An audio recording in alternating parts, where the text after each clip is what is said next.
And good evening, ladies and gentlemen. Welcome to the World Center of Racing as it plays host to the 10th race of the season, the Dark Horse Racing Series Fart NDCar Series.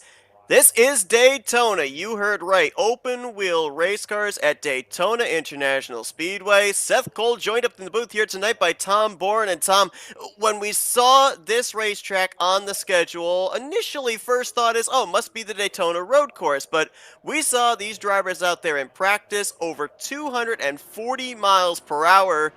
Even with what we saw out there during practice, do we have any idea of how these open wheel cars are going to handle here tonight for 100 laps?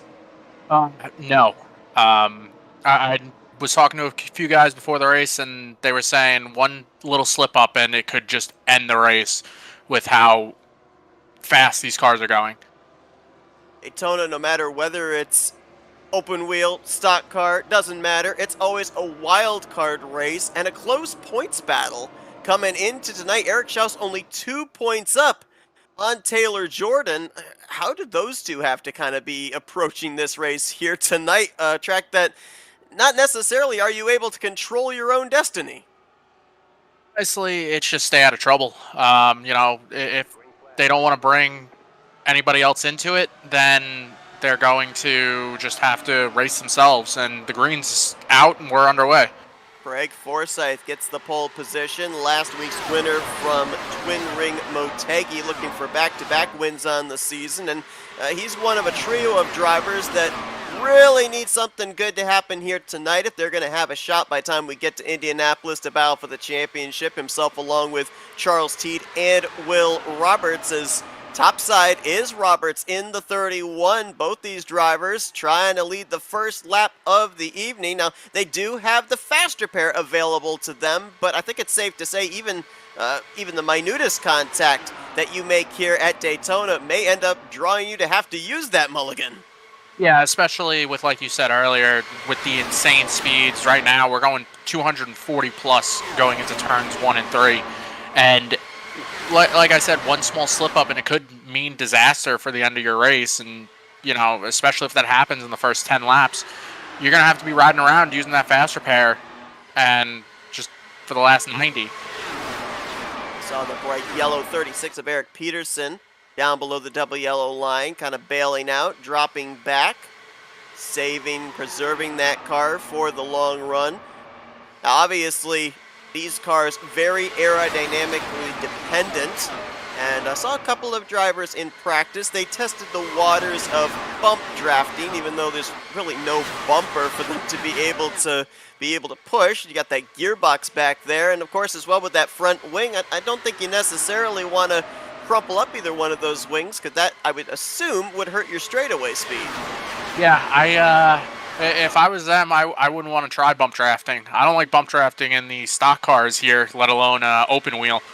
So I feel like if you do try and bump draft, it's got to be very, very light, and you can't slam into the back of somebody like you can in the C-class trucks or anything along those lines. You got to be very gentle with it. Riding on board with Taylor Jordan, only 2 points out of the points lead. Looking ahead at Craig Forsyth, and you see the movement there, the back and forth of the 27 with the wheel motion here, the control panel in 7th gear for Taylor Jordan. Looked pretty steady there through 3 and 4, but we were watching these guys in practice, and you make just the slightest little turn of the wheel, you can find yourself in a lot of trouble. We saw a couple of saves, but more often than not enough space to be able to gather it up. Daytona, as opposed to the other superspeedway, Talladega, a lot narrower, especially in the corners and over there in the tri-oval. Yeah, and one other thing you got to worry about is hitting that apron. I saw a lot of guys in practice barely scraping that apron, and they would just spin it off the corner. As you saw, the second place driver, I believe that was Will Roberts, just nicking the apron and just sliding straight up the track. Of course, maybe a little too early to speculate it, but there's another kind of elephant in the room. pit road. How difficult is it going to be trying to get onto pit road with these open wheel race cars? I mean, with a stock car, you guys are coming off a turn 4, probably about what, 180, maybe 190 miles per hour to head for pit road. These drivers are nearing almost 250 miles per hour in the draft. I will say the difference between the stock car, like, yeah, it's a lower speed in the stock cars, but we have a lot worse braking in the stock cars than the open wheel cars. So they can kind of stop on a dime if they wanted to. Another thing I saw in practice, lots of practice of pit stops, just trying to get down to that pit road speed, making sure they're ready for when they need to pit. So how about what we just observed there out of turn 4? The top line actually worked. The duo of Will Roberts and Sheridan Wade were able to swing around the outside of Craig Forsyth. They brought Matthew Rodriguez along with them. So there is 2 viable lanes here at Daytona, and at least here in the early going, it looks like that outside line might be just a little bit faster. Yeah, something I've noticed ever since iRacing really updated their stuff with the setups and everything and the tracks. The outside lane at super speedways is just the way to go, at least in the stock cars. Open wheel, I definitely see it working, as you see Matthew Rodriguez just getting a huge run as we're 3 wide for the race lead. Oh, I don't know about that one so far. Oh, Contact! no! Big wreck! That was Sheridan Wade, and he has collected up a ton of others. Eric Schaus is involved. Forsyth, Jim Herrick looked like the 4 in that one. Oh, boy. And Schaus, the points leader, coming into tonight, a minuscule 2 points over Taylor Jordan. And he's going to have to use a faster pair. We're not even 10 laps in. That's what I was talking. Once I saw that 3 wide move, it just didn't. Oh, Forsyth is looks like he has retired from the race. So Craig Forsyth's chances of back-to-back victories will not come to fruition. Let's go back and take a look at this again. Off of turn 2 and down the back straightaway. You mentioned it, 3 wide. Not a whole lot of space to be able to do that, especially with how on edge these cars are. And I think Sheridan Wade, he turns down a little too much. Oh no, well, a little combination of both. He turns down, but at the same time, Will Roberts got the apron and he started drifting up. And unfortunately, I believe the first car that got caught up in that was Eric Schaus in the 72. Just nowhere to be able to go. Going so fast, there's no reaction time. Yeah, and that that was one thing that I was worried about is, look, if it's Talladega, 3 wide, no problem. Daytona, I never feel comfortable going 3 wide here, unless it's last lap, got to go for it. You're on lap 8. Do you really need to push it 3 wide right now? No. Do I think it could have been avoided? Absolutely. Well, that wreck was over in the middle of 3 and 4, so it won't be as long of a tow for the drivers that were not able to make it back to pit road as it would have been if they had been past the start-finish line or past pit road exit. But I think at least a couple of them are going to fall off of the lead lap. As a matter of fact, right now, Schaus, Sheridan Wade, and Jim Herrick are all showing 2 laps down. And oh wow, I think Eric Schaus might have actually just retired out of the race. I'm not too sure. I still see him sitting on pit road. Okay. But then again, I mean, Will Roberts is still sitting on pit road, so I don't know if they're just trying to get damage repaired. I mean, Schaus is probably towing. I think Roberts was the only one that was able to drive back to pit road of all the drivers involved. I believe so. I mean, Jim Herrick's car is destroyed on pit road, and Sheridan Wade, both rear tires are missing, so I don't think that car is going anywhere anytime soon. We're continuing on. The 31 of Will Roberts as DL Lemon inherits the race lead. Everybody came to pit road with the exception of the 08, so it looks like he'll be the one to lead us back to green. Taylor Jordan won the battle off pit lane, so he would restart second. Matthew Rodriguez third, then Chris Stouffer and Najee Camargo the top 5. At the bigger racetracks we've been to this season, Michigan, Auto Club, a lot of talk about when the fuel starts to burn off, the back end gets lighter and lighter off the corner. We're already seeing these cars on edge. I have to wonder when we get towards the end of a fuel run. It looks like Lemon's coming to pit road here, but I have to wonder near the end of a fuel run just how much more these drivers are on edge because of the fact they don't have that downforce in the back, that weight in the back. Yeah, it's definitely going to cause problems, especially at this type of speed. I mean, I've never seen cars go this fast at Daytona, and I wouldn't be surprised if you see cars just stepping out of line off the corners. I know in the stock cars that happens, so I wouldn't be surprised these open wheel cars going 50, 60 miles an hour faster doing that as well. So we saw some drivers dive onto pit road behind DL Lemon, I would assume to possibly top off, be a little bit better on fuel.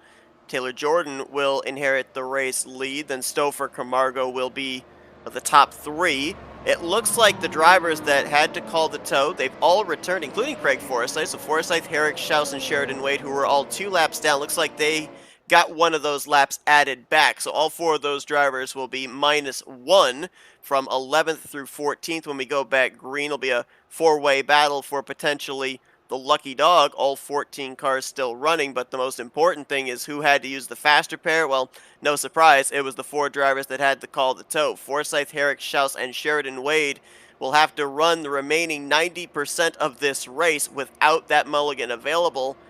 Almost wonder if maybe they're just going to kind of ride at the back of the pack because, what else can you do? One more wreck you're involved in, more than likely that's your day done. Well, here's the problem with this, Seth. You have 4 cars right now, 1 lap down.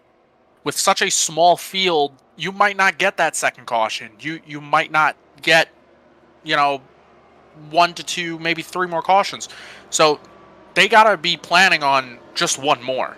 And you got four fast guys that are all battling for that lucky dog. So it's kind of a fine line to, well, I want to save my car to make sure I don't get involved in a wreck, but I also need this lucky dog.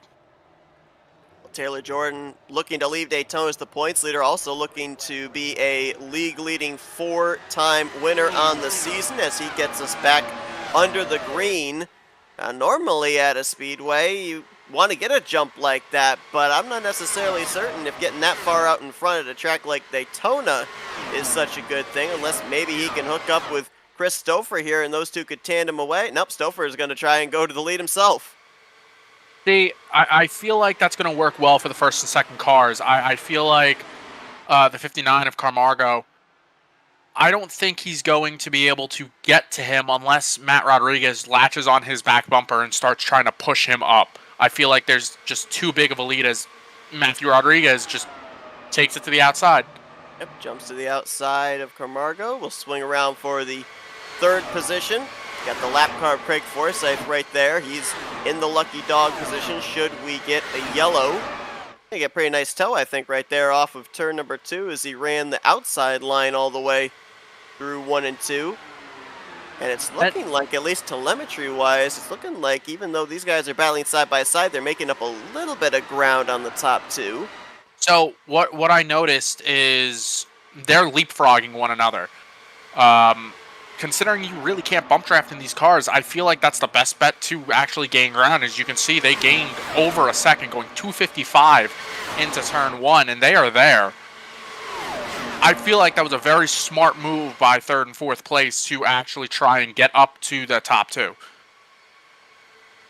To your point, we've seen with stock cars, you can lock the bumpers and have one tight draft, but not available, not an option really for these open wheel race cars. And we've seen that slingshot before at some of the other big tracks and seen it work to perfection. Obviously, it has worked here for 3rd and 4th place. We've now got a pack of 5 up here. There you see the second pack further back. That's where Eric Peterson is in the 6th position with Joseph Morales in 5th. They got a couple of lap cars intermingled in front of them. That is Eric Schaus and Jim Herrick. So a battle within the battle here, just inside the final spot of the top 5, back through the top 10. Yeah, and these guys, I feel like these guys really need to sort it out if they want any shot of gaining that getting to that top four. I mean, they're sitting 3 seconds back right now as we cross the line. We'll get upgraded telemetry. Oh, caution's out. Nate Fields potentially in the 0-5 might have been the reason for this yellow. He was the only one I saw slowing.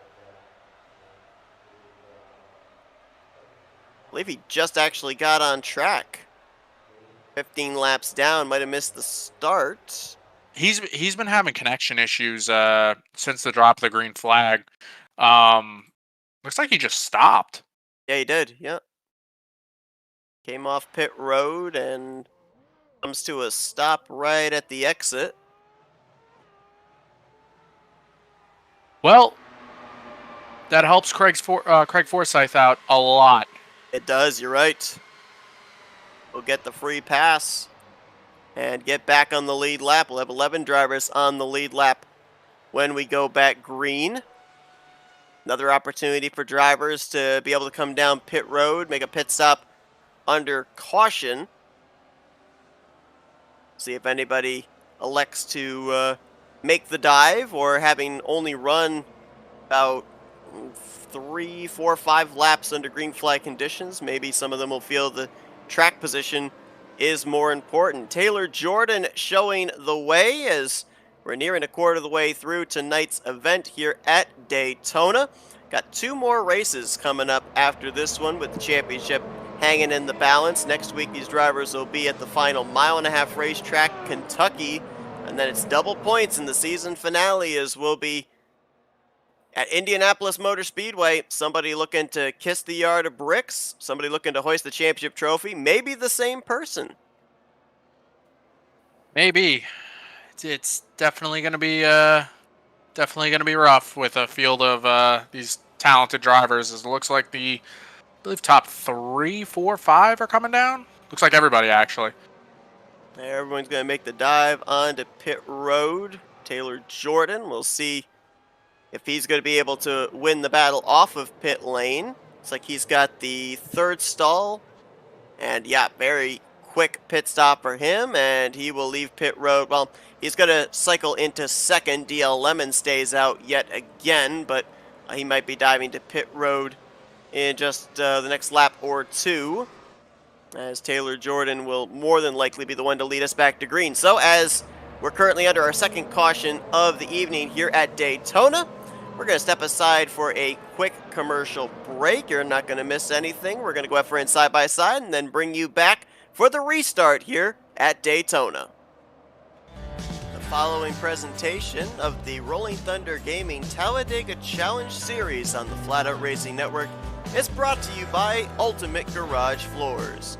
Ultimate Garage Floors is very active in the garage remodeling community, staying current with the latest technologies and custom configurations so that we can bring you the highest quality installations. As a Northern Virginia Exposy flooring installer, we focus on garages and commercial flooring to perfect our craft and bring you high results. In a space that gets as much wear and tear as your garage, you want to be able to trust that the cabinets and flooring we install are ready to withstand against high traffic and regular use. That is why we include a lifetime warranty with our services, so that you know we stand behind the quality of our work. To get started with a free consultation, call us at 540-931-9006 or visit us on the web at ultimategaragefloorsva.net. That's ultimategaragefloorsva.net.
Lights on top the iRacing pace car. We're getting ready to go back green at the completion of lap 19 on to 20 here tonight at the World Center of Racing. Race number 10 of the FART NDCar series under the Dark Horse Racing Series banner.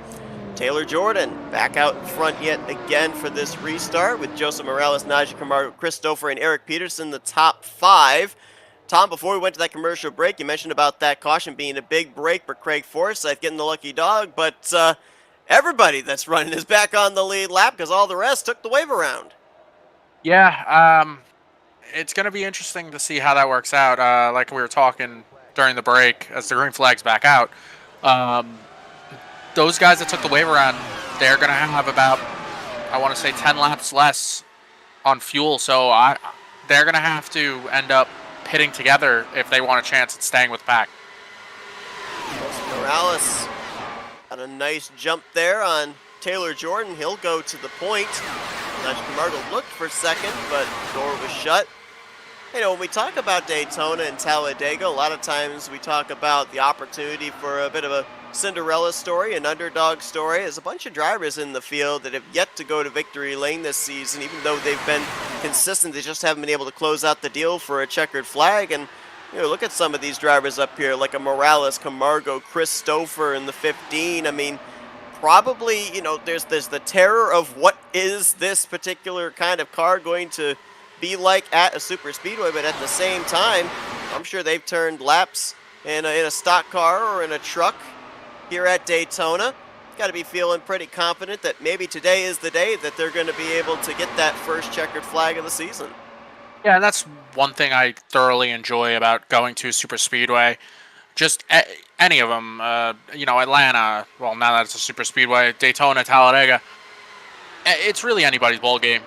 You kind of just got to be at the right place at the right time. Tracks like this, yeah, you could be a good super speedway racer, but you know, you got to have the luck to make it through the race to get to the shot at winning. You know, constant problems for these races. It's just gigantic pileups, as we saw on lap 3. You saw, lap 8. You saw just 4 cars just ultimately having to use their fast repair, and now they're just kind of, you know, running back there trying to save their stuff. It's like for the most part, a lot of these drivers running in single file. One driver going against the grain. That's Sheridan Wade. High, wide, and handsome. Passing drivers on the top side there. Now going to pull alongside of Joseph Morales for the second position. Craig Forsyth going to jump up there to the top now. That's a battle for 5th between himself and Najee Camargo. You brought up a great point, too. We've been kind of talking about handling, and we've been talking about fuel, but you were discussing about the tires, especially the longer we get into a run being a factor of these race cars, especially in regards to holding the inside line. Yeah, something I've been noticing, you know, like, we haven't gotten past the 10-lap run yet. Something I've been noticing is, especially off the corners, if they're too wide, even single file, if they're running that middle to high line, there's a lot of drift off the corner, especially with these speeds in these cars.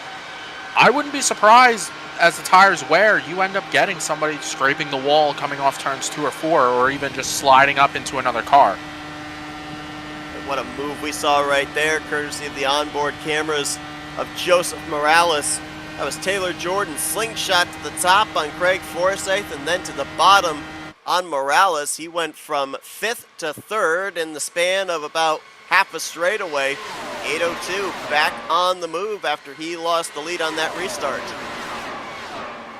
Yeah, I feel like him and Will Roberts, I think, have the cars to beat today. And I know it's hard to say who has the car to beat at a super speedway, but they've been up front all race long. I feel like they have the best shot at getting the lead and staying there.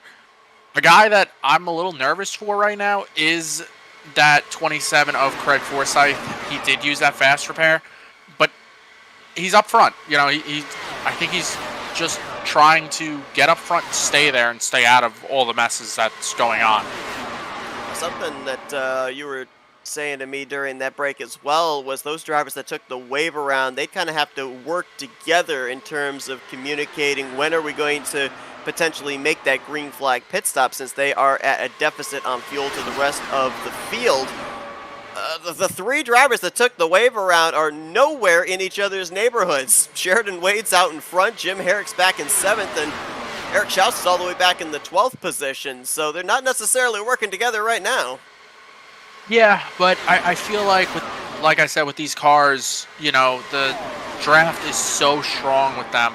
Once you get to one another, I feel like it'll work out for them. Yeah, they're spread out, but this field is so small. Like, it's not a 30, 40 car field. So if you have a guy that's leading and then running in 7th position and 12th position like they are right now, it's not really the end of the world. And like I said, especially with the suck up of these cars, say you're a second back, well, you'll be to that back bumper in 2 turns. Now, is this good strategy by Sheridan Wade? Because with being one of the wave-around cars, being the lead car here, he'd be consuming a lot more fuel, providing the slipstream or the draft to the drivers behind him. If this continues on, it's possible he would be even a lap shorter on fuel than those other drivers that took the wave around with him. Do you like this call of getting out in front here and maybe trying to just stay out of trouble, but at the same time, maybe taking a little bit of a minus in the fuel category? So I feel like it's a good move because, look, I don't know much about these cars, but something I have picked up on in the first 29 laps of this race, there's no lifting. So whether you're out front or behind, I feel like you're just going to burn the same amount of gas. Yeah, if you're tucked up right behind somebody like you see Will Roberts tucked up behind Sheridan Wade right now, I feel like it might save you like half a lap maybe. But, it all matters on, Sheridan Wade might be leading right now, but he could have been saving under that caution. That'll give you extra fuel. It all really matters on, how hard you're really pushing the car. Obviously, if you're in first, you can't lift. And that's what I like about these cars, because in the stock car, you're going to have to lift. There's going to be checkups and everything, but you see the way these guys are racing. They're just going for it left, right, and center. Definitely going for it as the top 3, now maybe top 4, are going to be all, I won't say nose to tail, wing to wing, I guess is what you'd call it here with these cars at Daytona. Eric Peterson in the 5th position, and right behind him, Jim Herrick in the 40. A good comeback run for a few of these drivers that had issues in the early going, had to take on the faster pair. We've had 2 cautions, but only the 4 aforementioned drivers have had to use that mulligan. The second caution was for Nate Fields, who is back on the racetrack. Hopefully he's gotten his connection problems figured out, albeit 19 laps down, and he is just now entering into, I believe that is turn number 1. The field was exiting out of turn number 4, so with the speeds that they're turning, they're probably going to encounter him within the next 5 laps, if not sooner. So something I'm noticing, I'm watching Nate Fields right now as he goes into turn 3. He's going about 243 going down to turn 3. The leader is going about 244 going into turn 3. So I don't know if he's going to be caught as quick as we think. So maybe even with that thought process, like I'm looking right now, to your point, the fastest car in the draft going through the trial was DL Lemon, and he was hitting 248. So that's about maybe 4 or 5 miles per hour faster than the single car speed that Nate Fields was carrying through there. This may be one of the few super speedway races that we see, if we get into green flag pit stops and the field gets spread out, where it's not necessarily a bad thing to be all by yourself. No, I definitely don't think it would be. I mean, you're, like I said, earlier, I think the way you're going to have to make up ground is to slingshot around people. And I just feel like staying in a line isn't going to do much. I mean, we look at Sheridan Wade. He ran a 37.1 that last lap. And Nate Fields, who's running all alone, ran a 37.3. Battle for the lead, that is DL Lemon on the outside of Sheridan Wade. These two have been in the conversation last couple of weeks for a victory. Sheridan Wade was a key player back at Texas Motor Speedway, and DL Lemon kind of feels like he's owed one from the hardship late in the Homestead Miami race, as he'll cross over Sheridan Wade and he will go to the point. I believe that is the first lap under green flag conditions that DL Lemon has led. He led a couple of laps under the two previous cautions. Will Roberts going to remain in the third position with Forsyth and Taylor Jordan there in fourth and fifth. We're not seeing nearly as much side-by-side racing since we went back green. A couple of battles here and there, which says to me these drivers, maybe a couple of things. First thing could be just, there's a long ways to go. Let's not tear up any more equipment until near the end of this race when that checkered flag's on the line. But then also, maybe let's settle in and get ourselves to that round of green flag pit stops. Yeah, I mean, it's not even halfway yet. I don't think you really need to be pushing the car or anything like that. As you see Matt Rodriguez just flying on the outside up to third past Will Roberts. I'm never one to end up getting super crazy at super speedways at the beginning of races, especially with a fast repair. I definitely think, I'm definitely the type of person that is going to be like, all right, I know there's going to be a wreck at the end. Let me go for it in the last 15 laps and save that fast repair. And then if I get involved in it, well, guess what? I'm back out there with a fresh car. At the same time, a racer always wants to be, up at the front. If you're running third, you want to be second. If you're running second, you want to be first. And in this kind of a lull, if you will, how difficult is it mentally as a driver to not get over anxious and think, maybe I'll do a little experimentation here for the end of the race, see what my car is able to do? How do you kind of rein yourself in, keep yourself in check? I'll tell you right now, especially doing a all super speedway league and that FRN gladly broadcasts whenever we do race it, and just bigger series at super speedways, it is hard to just keep focus of, okay, this is my plan, I'm going to stay in the back, especially when you're with teammates and the teammates are like, hey, let's try and get to the front, see how quick it goes, like how fast we can get there and everything from this spot. It's definitely hard to just be consistent with it. Hey, I'm running 25th. Let me stay in 25th until I know I have to go.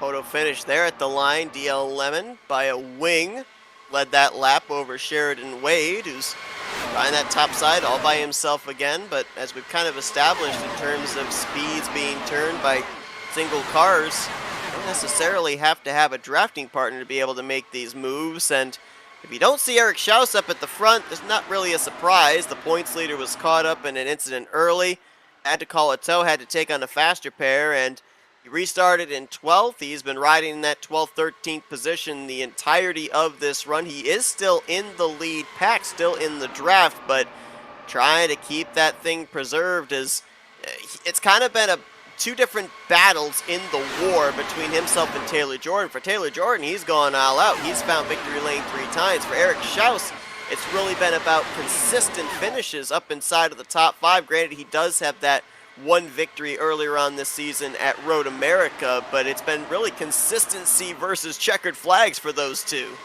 Whoa, yeah. Man, little wiggle there for Will Roberts in the 31. Good save through 3 and 4. Yeah, and that's, Will just got on the apron again. These cars are so easy to turn and everything, and they are tight for the lead right now. I'd be very... Oh, car on the wall. I believe that is Sheridan Wade. Oh, he's coming back to...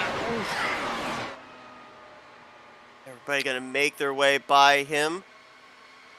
That was close. 8 or 9. Yeah, that was really close, because I would assume as well, these wheels are exposed. You don't have a chassis around them, so you get up into the wall. It's almost like the wall grabs that tire rubber, and so you have to be very careful when you're coming off of the wall that you don't jut back down into traffic as Sheridan Wade's coming down pit lane. Yeah, I feel like this is a good call by Wade right here. Just get out of the pack, just run your race, and maybe force the hand of people, All right, hey, second place at the time, just pit. Let's come down, figure it out. We're not really too sure on how much fuel you get per tank. I think we were talking like maybe 27 to 30 laps, give or take. So this could be right in the fuel window where if you get over 30 laps, then you're good on one more pit stop.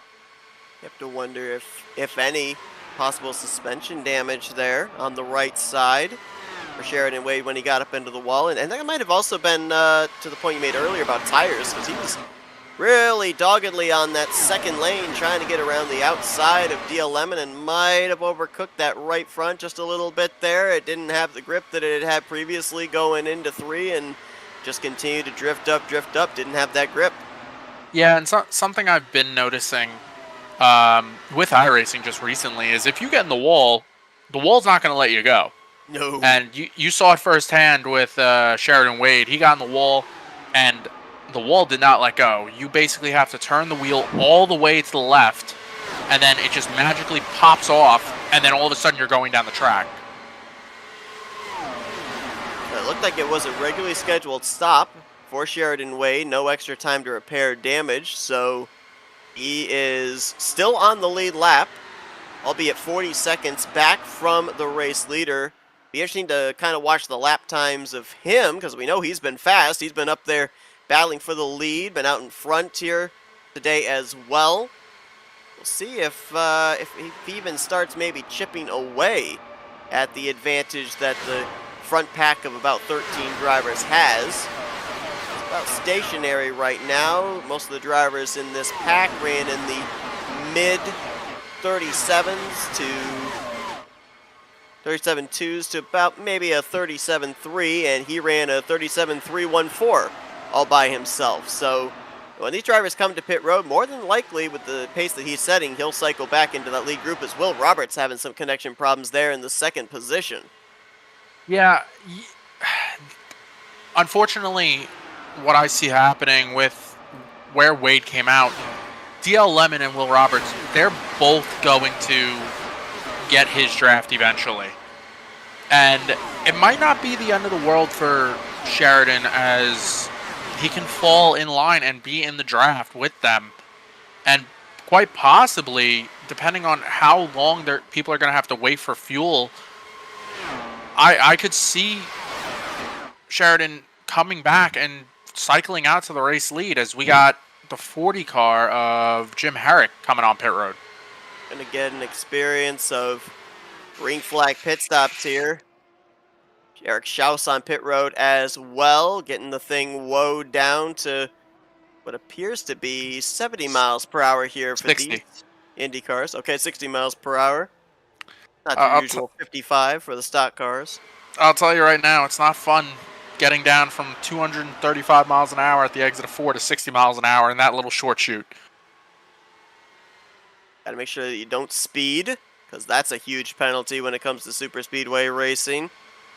As nobody else coming down this time. So of those cars that have come to pit road, all 3 of them, remember, were the wave around cars. So if you do the math, everybody else should be able to go 8, maybe 10 laps longer on what they've got in the tank.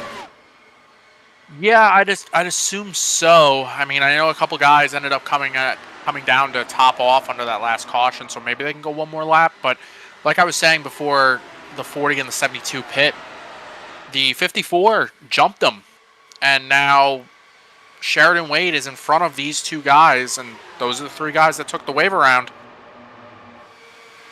It could very well, when everybody else has to come to pit road, they could possibly emerge as your top 3, because they're obviously up to speed. They've already ran their out lap, and they're running less than a lap behind this group, which now is going to have Taylor Jordan go to the point. Almost makes me wonder, with what we're seeing here, there's a lot of anti-super speedway type techniques that we're not used to seeing. I almost wonder if this could be one of those races as well, where you'd be comfortable coming down pit road all by yourself. That's almost unheard of when it comes to stock cars. You've got to have a drafting partner or 2 that come to pit road with you and leave with you, or else you're going to be hanging with absolutely no chance of catching back up to the lead pack. But with the speeds we're able to see single cars carry, I almost think that you might not be that disappointed if you come to pit road and there's nobody coming to pit road with you. You might lose about a tenth or two a lap, but it could really matter on pit entry, pit exit, how well you get through there. And you see DL Lemon peeling off onto pit road. Something I mentioned earlier when these guys first started pitting, the lead pack was gonna get the draft. Well, the leader is passing them at the moment. So I don't know if this is gonna hurt them or help them. See what happens when it cycles through. But I guess we'll be able to tell from DL Lemon right here as he's leaving his box now where he'll cycle out compared to these guys. And I think if you're a driver like Taylor Jordan and you're close to coming to pit road, as there's Forsyth peeling off, I would think you wouldn't want to be battling quite this much for no other reason than probably going to want the inside line, as he's going to cut right in front of Eric Schaus there. You're going to want that easier access onto pit lane. You don't want to have to try and give up spots and to tuck in line onto that inside, because there's absolutely no way that you're going to be able to pit from the second lane. Yeah, there's no unless you know the car below you is pitting and the car behind him is pitting. That's the only way you could probably get away with hitting from that second lane, but it's definitely not advised as Nate Fields brings his car to pit road. He is now 20 laps down in 15th position. Dealing with connection problems all night long, missed the start of the race. That was the reason for the second caution that came out, as his car came to a stop just past pit road exit. See where Craig Forsyth cycles around. I think he's just ahead of the leaders right now. About roughly, looks like 5 seconds ahead of the race leaders here. Big group coming on pit road right here. Magic Camargo, Joseph Morales amongst them. Will Roberts. Joe McAdory as well in the 312 coming down pit road with this quartet. Looks like we're hearing on the radio the rest of the field will probably be coming down this time. Taylor Jordan came over the radio saying he's coming down. Matthew Rodriguez, Jeff Heisung, and I believe Eric Peterson as well. There are all those mentioned drivers diving onto pit lane. For the most part, you talked about the braking capabilities of the open wheel race cars. They've been doing a pretty good job getting into their stalls, but I did notice Will Roberts overshot his pit stall the least little bit. We'll see if that comes back to bite him once everything cycles around, as Christopher inherits the race lead, and he'll be the last driver to complete this cycle of pit stops. So we kind of have our fuel window now. This is going to be the 37th completed lap for Christopher. Granted, some of those laps were under pacing before we went back green, so I'm looking maybe about a max of 35 laps these drivers can make it on a tank. Roughly, and you know what, that's going to set them up for one more pit stop. If they go 35, probably the last stop will be around, I want to say, once 70 hits, then I think right? you're... What's up? It's about 10 to go if you went the full distance on what's in the tank. Right now, you'll be sitting, roughly 10 to go. But, and that could play huge dividends. If Stouffer stays out here for until his tank runs dry and then runs it dry again, he doesn't have to take that much fuel. Right. And if he's definitely taking care of his tires right now, as I say that, Stouffer's on pit road. If they're all... I like Stouffer's strategy right here. I think he could get away with running to the end here and ending up doing a splash and go for the last 10. Well, Chris Stouffer, in the 9 races so far, he has participated in 6 of them, but only 1 top 10 finish, and that was also a top 5. He's been a contender every racetrack we've gone to. The Achilles heel for the 15 is he has just not been able to close out races. Well, he's been kind of quiet here today. We saw in the first few laps he contended for the race lead, but he's just kind of been riding here during the course of this one, anywhere from 5th back to 8th position. And to your point, he might have something strategic planned for later on in this race. As top two, Craig Forsyth, Taylor Jordan, trying to do everything they can to gap third place on back. They're doing that exchange. 8:02 to the points, slingshots around. Forsyth will more than likely do the same thing when they come off of turn number 4. They're trying to manage at what is right now about a 2-second, well, about maybe 1.7-second gap back to Matthew Rodriguez, DL Lemon, Will Roberts, who are all trying to do that same slingshot to be able to close that gap up. Yeah, and I'm noticing something here. Chris Stouffer is a lap down, and something happened to Jim Herrick on the track. Yes, it did. I'm also wondering if maybe Chris Stouffer might have gotten hit with a speeding penalty. Oh, Herrick's made contact with something. Rear tires are missing on the number 40. Let's see if we can find out what happened to him. Turn 3. It looks like he got into it with Eric. Is it Eric? Oh, that's Sheridan Wade. Sheridan Wade. Wow. That was right near the tail end of the pack with no oncoming traffic. That's why no caution flew. I'm wondering why Chris Stouffer is a lap down here. He didn't have a slow pit stop. They're showing the amount of time in his box, 50.3 seconds. That says maybe speeding penalty to me. Oh, yeah. Let's, I'm going to quickly go back and see his pit entry here. So Stouffer would be in the free pass position if we were to get a caution, but we had 2 yellow flags in the first, it was 10 laps of this race, and we've been clean and green since then. 40 laps to go. The likelihood of a yellow flag is rather slim, but there is always a chance that Christopher could get that second chance and be able to get back into this thing. As looking at the gap from first and second back to third, and it has grown. Last time we mentioned it, it was 1.7 seconds. It is now over 2.5 seconds. So Forsyth and Jordan doing exactly what they need to do to maybe make this be a mano-a-mano battle. Both of them former winners on the season, just continuing to pad their stats, pad their resume, and pad their points. Yeah, and something I've noticed is they just keep slingshotting one another, trying to stay in line as much as they can. The pack behind them can't figure it out.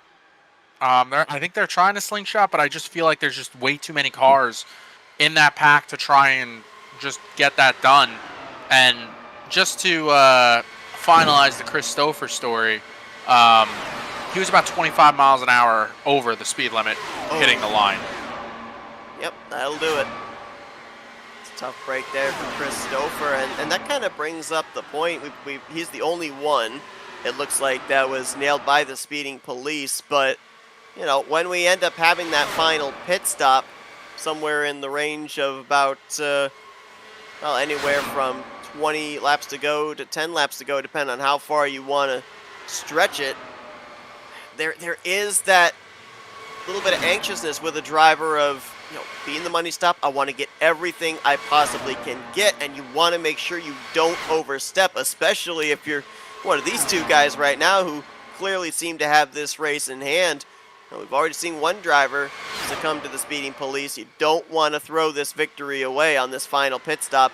If it is indeed under green, there is every possibility a caution could completely shake this thing up. It's so easy to make that mistake. I've made that mistake plenty of times. I'm no robot when it comes to pit road. I mess up all the time. And I've definitely cost myself races that I could have finished in the top 5. And Sheridan Wade has dropped from the session. Yep. So 54 is going to, with the number of laps he got left, he might end up finishing this race in last, in 15th place, if Jim Herrick can get back out onto the racetrack.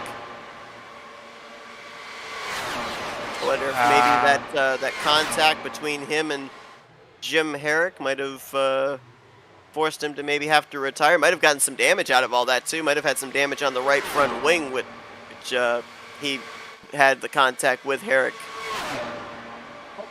Sheridan's back. It looked like a connection issue. Ah, okay. So he So, should hold on to 13th then, because next highest car running behind him would be Nate Fields, who's 17, now 16 laps behind him. Herrick is still on pit road. Yeah, I don't think. I think Herrick's going to end up losing the position in Nate Fields. That's a lot of damage on the back end of that car. So this is probably a rhetorical question, but I'm going to ask it just in case, because you did mention that these drivers, whether they're out in front or they're in the draft, they are full throttle. The calculations I've got right here is these drivers, if they can go the furthest possible, based off of when they made their last pit stop, they're anywhere from 9 to 10 laps short on fuel. Is there any possibility here on this run to be able to save that much fuel to make it to the end? Not at all. I genuinely. Woo! Gosh. Will Roberts keeps flirting with that apron. He's been doing it all race long, and I've got a feeling it might bite him at some point. Well, again. Yeah.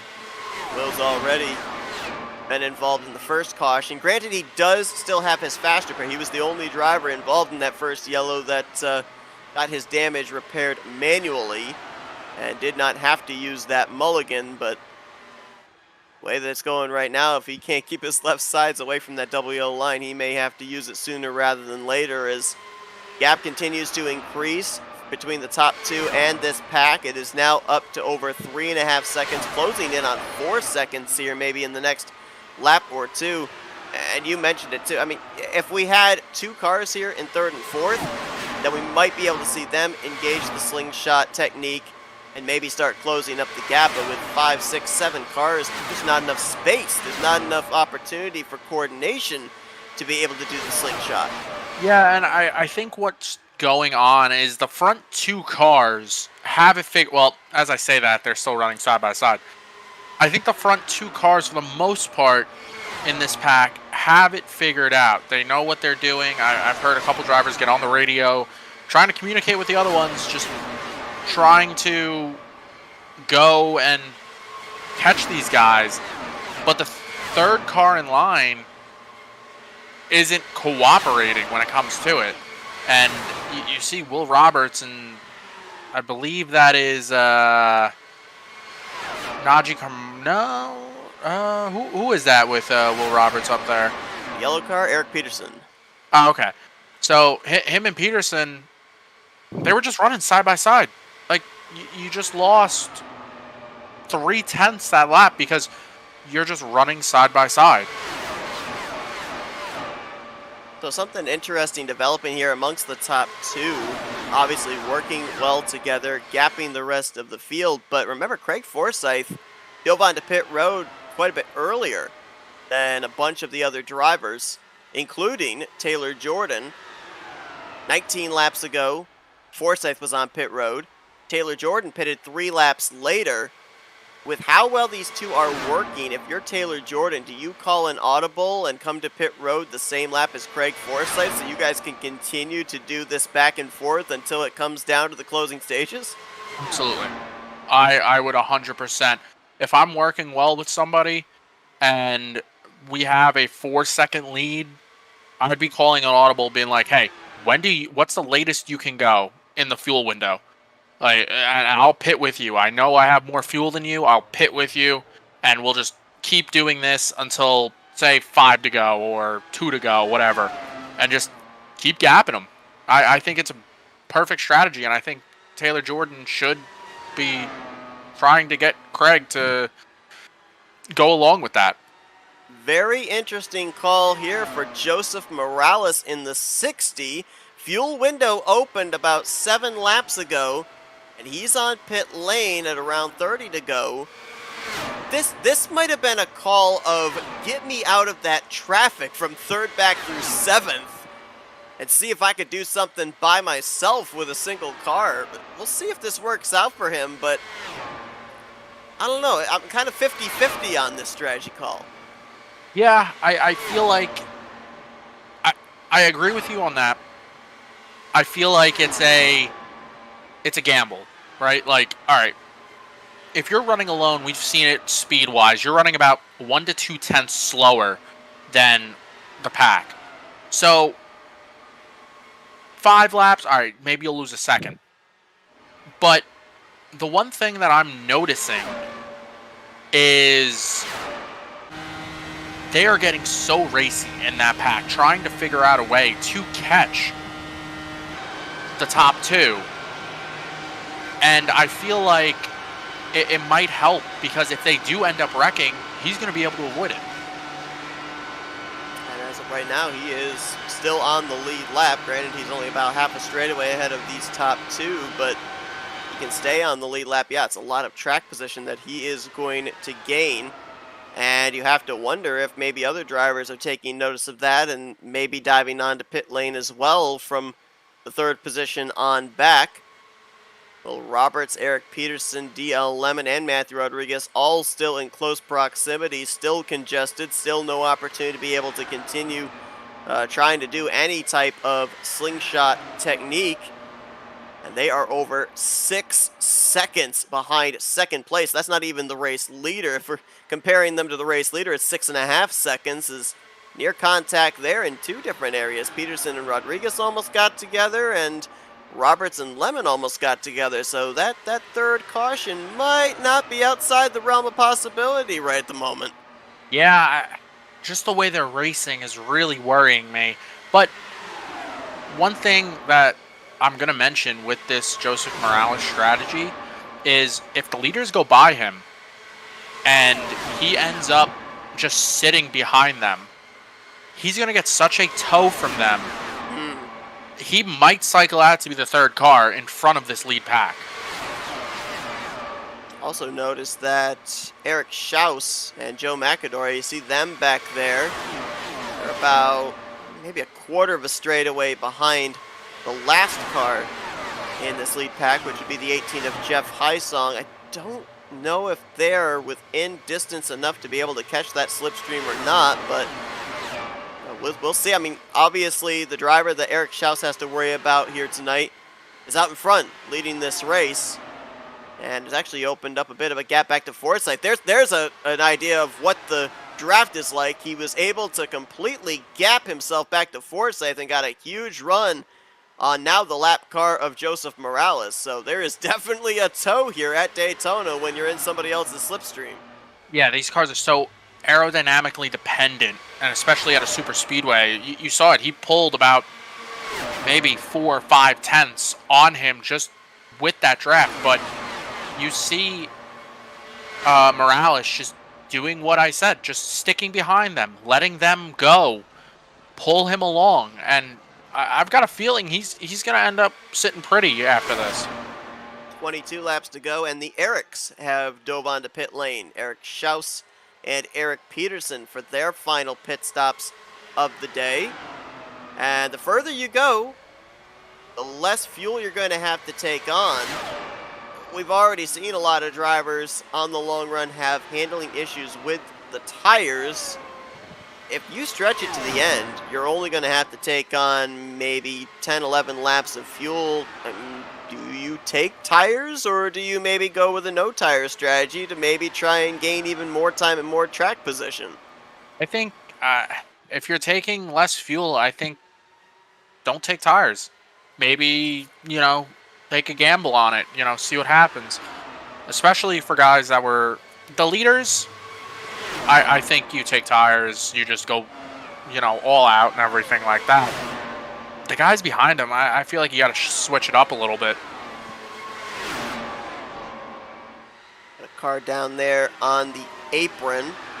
That might have been the 54 of Sheridan Wade, returning back onto the racetrack. And now, at the moment, we've got kind of the race within the race again, as Matthew Rodriguez, Will Roberts, they were on pit road the previous lap. They're all battling with Eric Peterson and company. You get the lucky dog, and Forsythe is on pit road. So Taylor Jordan did not come down pit road with the 27. We'll see how those two are going to cycle out. The saving grace for Jordan right now is he's in a pack. He's in a pack with a bunch of cars that are a lap down as he, I believe, goes to the front of this pack. Sorry, third car in line in this pack. And I feel like it's going to help him out here. And he's going to stay out an extra lap. As looks like of all the drivers that have hit, Matthew Rodriguez right now has jumped Eric Peterson, Joseph Morales, and Will Roberts. Taylor Jordan in the middle of this. And there is Craig Forsyth making his way now through 3 and 4. He's about 2 corners ahead of the race leader. I mean, if the caution came out right now, I think that we would obviously have a lot of drivers take the wave around. As here comes Taylor Jordan onto pit road. But, I mean, if the caution had come out at that point, we would have had the yellow with 7 drivers on the lead lap, and 3 of those 7 drivers would have been literally just in front of Taylor Jordan. Yeah, definitely wouldn't have been able to take the wave around there. I know a lot of guys just came off pit road. DL Lemon, another guy, just coming down pit road now. And I believe that'll put the lead in the hands of the 312 of Joe McAdory. I believe he's the only one that hasn't pit yet. Yep, you'd be correct.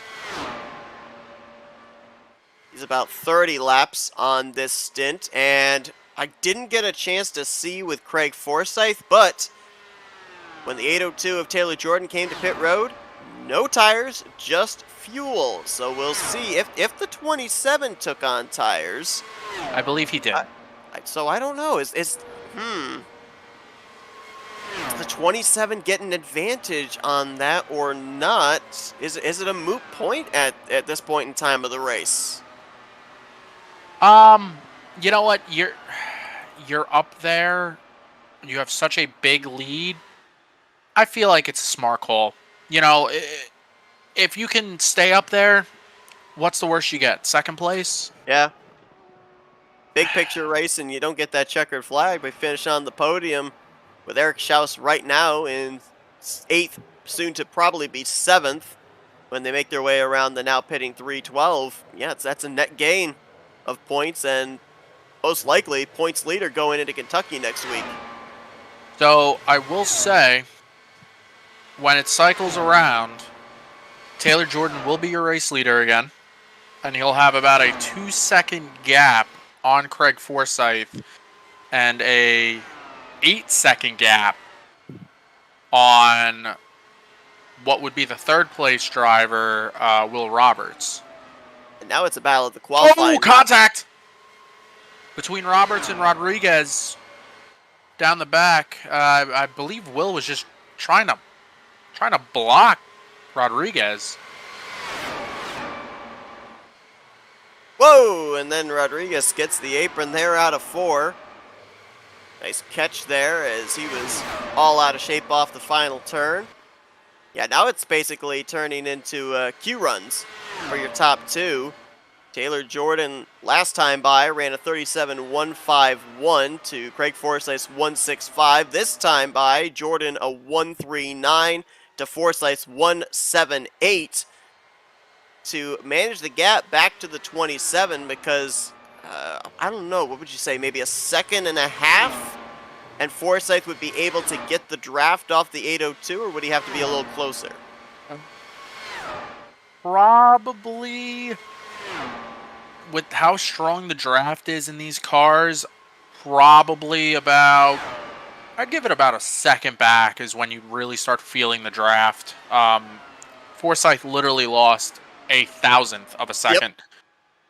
And 161 to a 162. I think if this pack can figure it out, they gained about a second on the leader that time, and they're starting to figure it out. This pack of 4, I genuinely think they're going to get at least Forsyth. Will they have enough time to be able to get the race leader, who again, remember, didn't take on tires, Forsythe did, but that hasn't appeared to give him much of an advantage in the lap times consistently.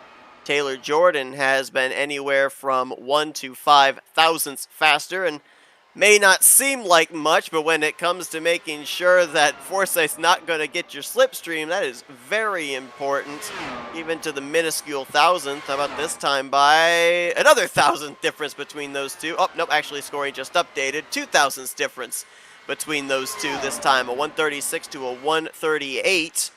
And for that pack further back, third place on back, they ended up gaining, looks like about maybe a second and a half that lap. Yeah, they're going to have to gain about, I want to say 7/10 a lap just to get to the back bumper of Taylor Jordan. Obviously, once you get to the back bumper, it's a lot easier to pass in these cars than a stock car. So we'll see if they can get within a second of the 27 machine, then it might be different. But I don't see them getting there. So look at this formation we've got here. This is really interesting to look at because it's almost like two working rows of what we saw Jordan and Forsythe do earlier. The car in the back dives to the inside behind what was the third car in line on the inside. And every time the inside car gets clear of the two on the top, they then move up to the outside line. It's just kind of like a working conveyor belt. So, yep, they've gotten it figured out here now with 4 cars as opposed to the 6 or 7 they had in the pack before. But I'll say the 4 cars doing it, it's not working. Forsythe ran a 37.139. And the guy that was fastest out of that group that last time was Eric Peterson, who ran a 37.05. Oh, need more than that. Yeah, especially with 8 to go. I think they figured it out a little too late. They cut another 2/10 that lap. It's getting to the point now with 8 laps to go, they got to cut down seconds rather than tenths of seconds. So it may be a doozy of a battle for that final spot of the podium between those drivers as Taylor Jordan continues to maintain and increase just the least little bit, a 2.5 second gap back to Craig Forsythe. Taylor Jordan has won on multiple configurations during the course of the season. He kicked things off at Pocono. He then won a couple of weeks later at Auto Club and then picked up a 1.5 mile victory at Texas. He's now looking to add what would be a second 2.5 mile racetrack to his win column, but this time in the form of the Super Speedway of Daytona.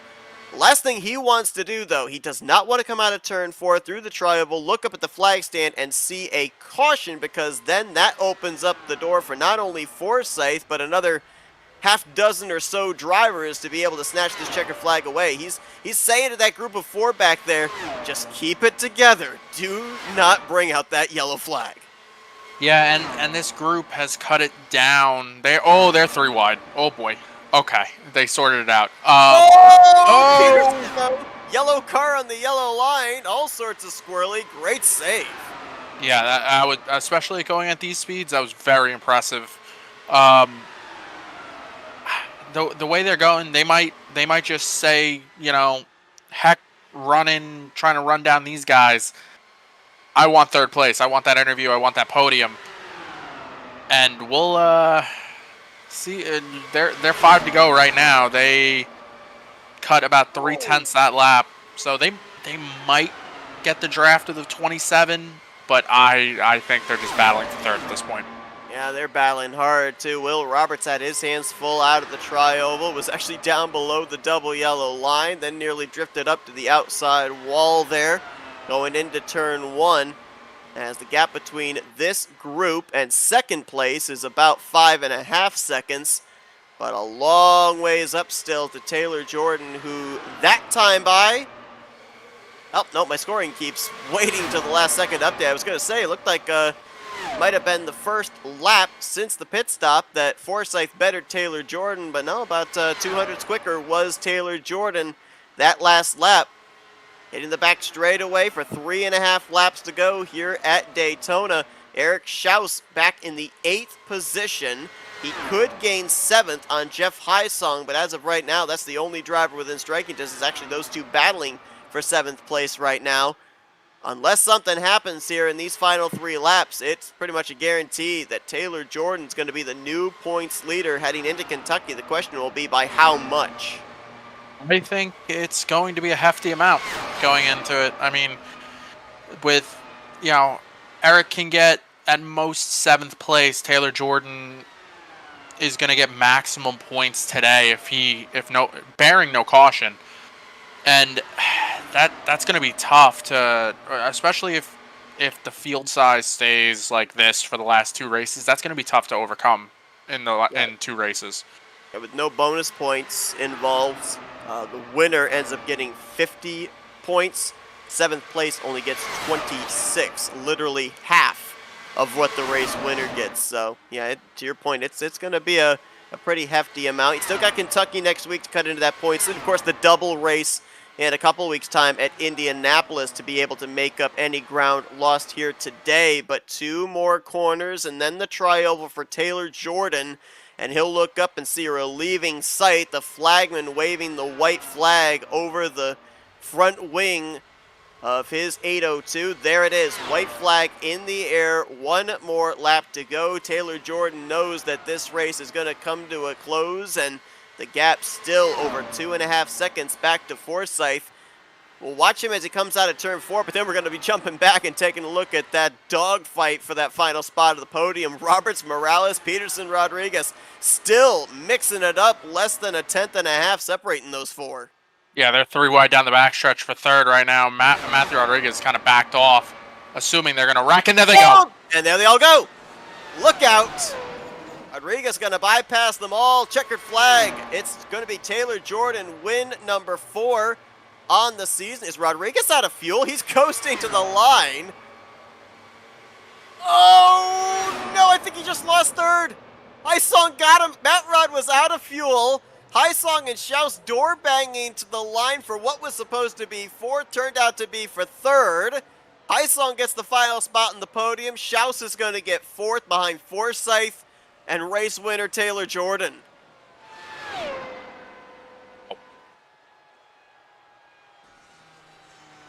Well, you mentioned speeding on pit road, but you didn't mention filling it full of fuel on pit road. No, I did not. Super speedways, if they don't get you one way, they'll get you another, as Taylor Jordan through the infield grass. 4th victory on the season for that driver.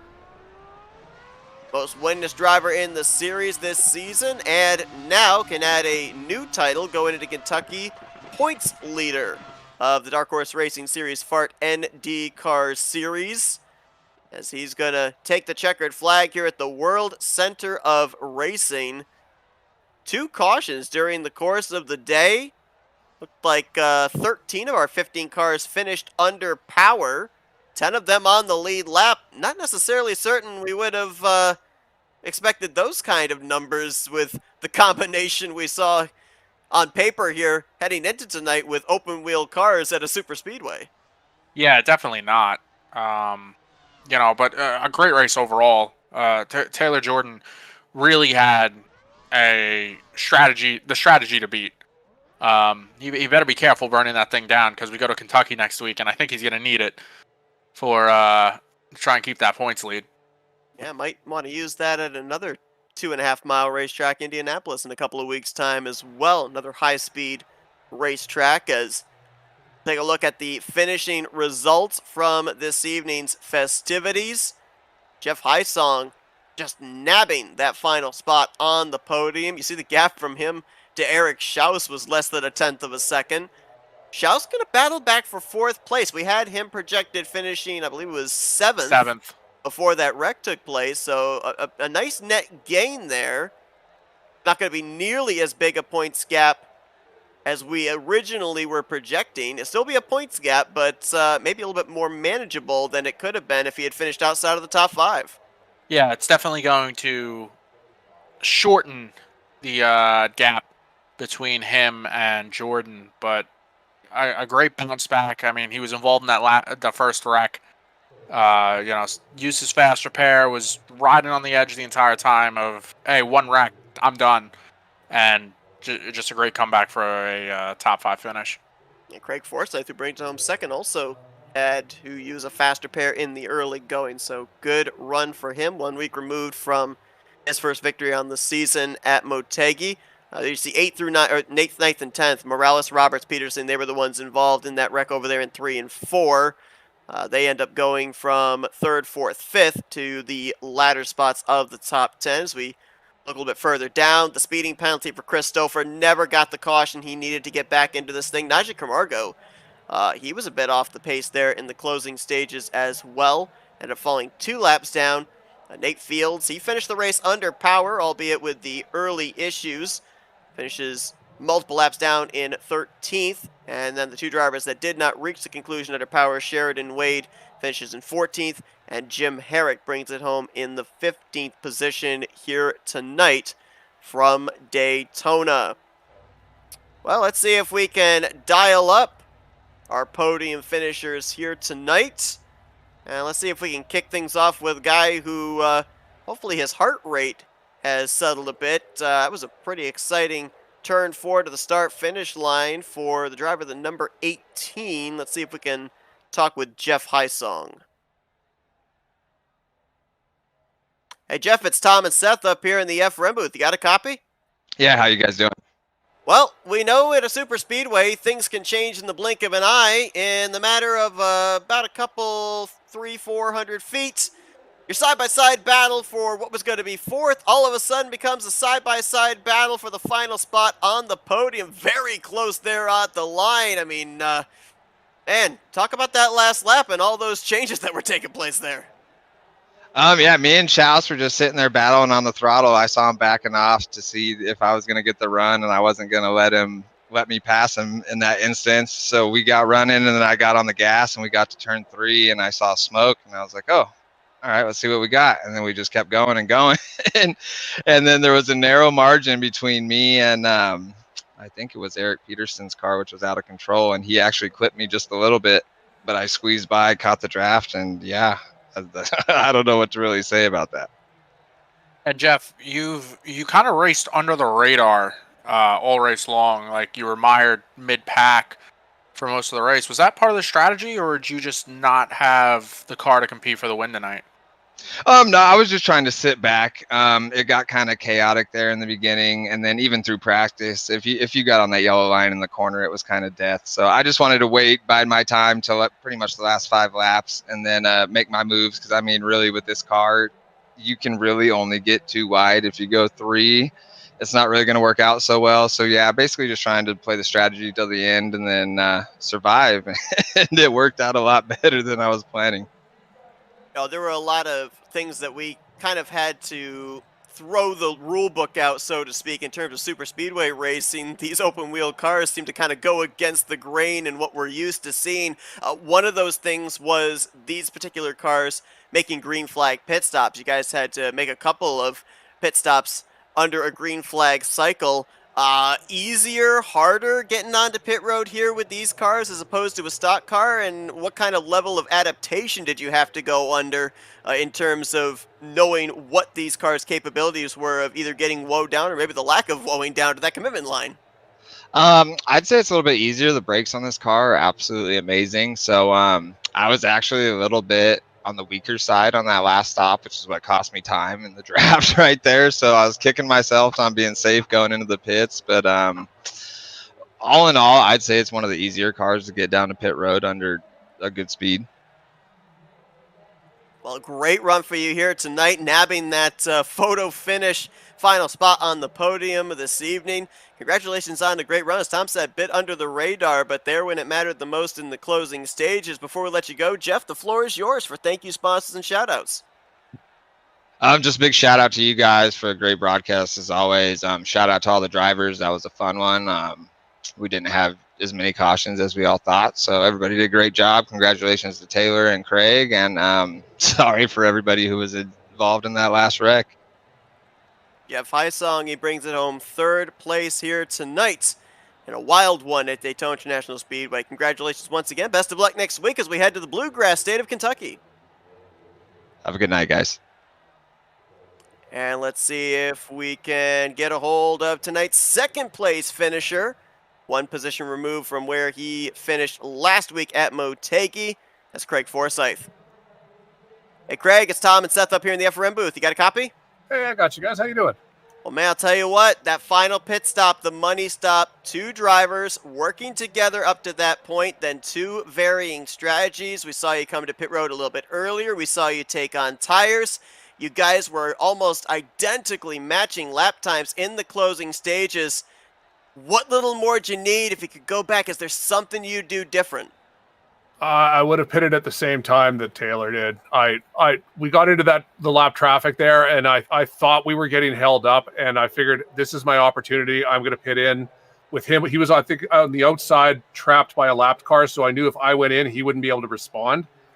And it turned out the lapped cars just all suddenly organized, and he turned in. I think the next three laps were all 36 1 laps, and mine were solo cars, so 37s.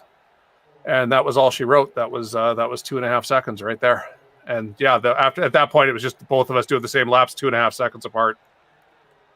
And Craig, you kind of had a up and down day when it came to the race. I mean, I believe you were involved in that first wreck, and from starting from the pole, from that to get all the way back up to second, what differed in the strategy knowing that you had to work your way back? Well, I knew I needed the lucky dog. Like I was trying to figure out if I was gonna try and race my way back to the front. But whether you race your way to the front and stay ahead of the leaders, or you get the lucky dog, you need a caution either way for that to happen. And if you do charge your way to the front as a lap down car, all you're doing at the front is burning fuel faster than everyone else and letting the leaders save fuel behind you. So the move at that point was, once the pack had separated on the restart, I realized that none of the other lapped cars were going to be a challenge anymore. So at that point, I was just waiting for a caution to happen. And without the caution, I would have stayed a lap down the whole race, which is, that's what happened to Chris Stouffer. He, competitive right up at the front until he got the speeding and pit lane penalty. And he just had to spend the whole rest of the race hoping for a caution that never happened. So, Craig, the last 2 weeks have been really good for you. The victory last week at Motegi, second place here tonight, but you just can't seem to shake that 802 car. He was second to you last week. He finishes one spot ahead of you here tonight. But you come into tonight's race roughly about, I think you were about 80-some-odd points out of the points lead. You leave tonight 76 points behind. 2 races left. We've got, of course, the double points race at Indianapolis. So next week at Kentucky, are you looking to find victory lane, take a big chunk out of that points lead, or are you looking for a solid outing to maybe rely on those double points and try and capitalize to still maybe have a mathematical shot at the championship by the time we get to the Brickyard? No, I need Taylor to make a mistake at this point. I've got to charge to the front and finish first both races. Like it's such a points gap that it needs to happen, and Taylor is extremely good at this. So good on him for being so consistent and so fast. That's a good combo. So we need something unfortunate to happen, or we need to keep him behind us, and it's proving to be a challenge. Well, bit of a rough start here tonight. Had to use that faster pair, but consistent and able to charge your way up to the front. Battle for this race win, bringing it home second place. Job well done here tonight. Craig, before we let you go, floor is yours for thank you sponsors and shout-outs. I got to thank Jim over at 40 Racewear, and Chris has joined the team and as well. So we're trying to represent this season as we learn the IRO one and continue with the craziness that is this car. And all the guys at the Dark Horse Racing, Eric and Charles, and not sure where Charles was today, but they for hosting this whole thing for us, and of course you guys over at FRN for broadcasting for us. We love to be able to show the folks what we do. Craig Forsyth, second place here today after a wild one at Daytona. Congratulations on the good performance. Best of luck here down the remainder of the home stretch. Kentucky next week. Yeah, thanks, guys. Stay safe. And per usual, we're unfortunately not going to be able to get an interview with our race winner, Taylor Jordan. But Tom, the point standings are in after the conclusion of tonight. We were wondering what that points gap was going to look like. Taylor Jordan, obviously the points leader. 19 points he'll have in hand over Eric Schaus. Then you got Will Roberts, 73 back, and we just talked to Craig Forsyth, 76 points back. I mean, Schaus, good comeback run. Craig Forsyth, really strong here tonight. But I think Craig kind of touched on it. Between Kentucky and Indianapolis, these guys need Taylor Jordan to make a mistake, need him to set a wheel wrong. Definitely. And I definitely think the only way that's going to happen is if he gets involved in a wreck. I think coming out to a super speedway and showing the speed that you had, being up front for the majority of the race, really shows that you are the guy to compete with now for the championship. I mean, I believe this is 4th win on the season. Yes. In 10 races, that's tough. But like Craig said, you got to keep him behind you. It might not be raw pace. You might have to do differing strategy. That last race at Indianapolis, double points. Craig said it. He's not out of this yet. He needs to keep that 802 behind, along with the 72. Keep in mind, he's only, I think you said 19 points back? Correct. He's only 19 points back. So, say Taylor finishes second the next race and the 72 wins it, you got a new points leader again going into the final race. So it's definitely going to be exciting to watch coming down the home stretch, especially with the run of really good speed the 802 has. But I think it's going to come down to that last race with the double points, seeing how it turns out for everybody. A little food for thought. 3 2.5-mile racetracks on the schedule this season. Taylor Jordan is so far 2 for 3 the other track. And that's at the Brickyard in 2 weeks' time. But next week we will be at Kentucky for the penultimate race of the season. Kind of set up what our championship battle will look like when we eventually get to Indianapolis. As stated, tonight's race, the combination Daytona International Speedway, open wheel race cars. We knew that the speeds were going to be high. The handling was going to be at relatively all-time low. Incredible show that these drivers put on here tonight. Came down to a round of green flag pit stops, and Taylor Jordan able to pick up that 4th victory on the season. Tom, it's been a pleasure having you up here in the booth for this one. Appreciate it. Yeah, it's always fun hopping in the booth. It's been a little while. I've been focusing more on my racing side of things, on my broadcast side of things, and but it's good to step back every once in a while and actually watch a race instead of get frustrated in one. So hopefully I come back next week. If Matt Rod decides to end up racing again, I will be happy to fill in the booth and watch how this battle plays out. We appreciate everybody that tuned into our coverage here tonight as well. Hope that you all enjoyed it. Again, next week we will be at Kentucky International Speedway as these drivers are starting to make plans for the close of the season at Indianapolis. Next Sunday night, 8 p.m. Eastern Standard Time, we go green in the Bluegrass State for race 11 of the Dark Horse Racing Series Fart NDCar Series. Hope that you guys will join us for that. For Tom Bourne, I'm Seth Cole. Enjoy the rest of your Sunday night. As we say sayonara from Daytona, you've been watching another broadcast courtesy of FRN, the Flat Out Racing Network. This broadcast is the copyrighted work of Flat Out Racing Network and may not be rebroadcast, retranslated, or used in any form without the express written consent of Flat Out Racing Network and iRacing.com Motorsports Simulations. Flat Out Racing Network would like to thank you